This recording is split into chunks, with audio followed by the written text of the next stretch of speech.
Ahmedabad civil હોસ્પિટલના તબીબો સોમવારથી હડતાળ પર ઉતરશે। રાજ્ય સરકાર તરફથી સ્ટાઇપેન્ડ વધારવા મુદ્દે અસંતોષના કારણે તબીબોએ હડતાળ પર ઉતરવાનું એલાન કર્યું।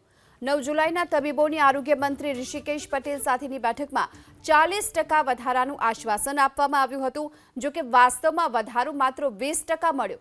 ત્યારે છેલ્લે રાજ્ય સરકારે વર્ષ 2021માં તબીબોના સ્ટાઇપેન્ડમાં વધારો કર્યો હતો અને આગામી સ્ટાઇપેન્ડની મુદત 5 વર્ષ કરવામાં આવતા તબીબોમાં અસંતોષ ફેલાયો। તબીબોના આંકલન મુજબ 20% સ્ટાઇપેન્ડ વધારવા માટે તબીબોએ 2029 સુધી આ જ વધારામાં કામ કરવું પડશે।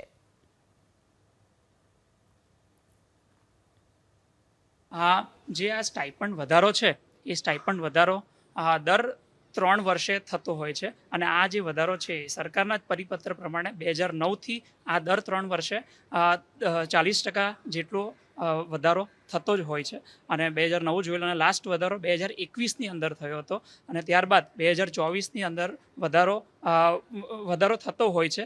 તો એ વધારો 1 એપ્રિલ 2024થી લાગુ પડી જવો જોઈતો હતો અને એને આવતા આ સરકારનો પરિપત્ર આવતા છેક ઓગસ્ટ થઈ ગયું છે અને એ પણ ઓગસ્ટની અંદર આવ્યો છતાં પણ એમાં વધારો 20% જેટલો વધારો કરવામાં આવ્યો છે અને એ પરિપત્રમાં દર 3 વર્ષે એમ તો વધે છે 2009થી, પણ આ 2024ના પરિપત્રમાં એવું લખવામાં આવ્યું છે કે હવે આ વધારો 5 વર્ષ સુધી લાગુ પડશે।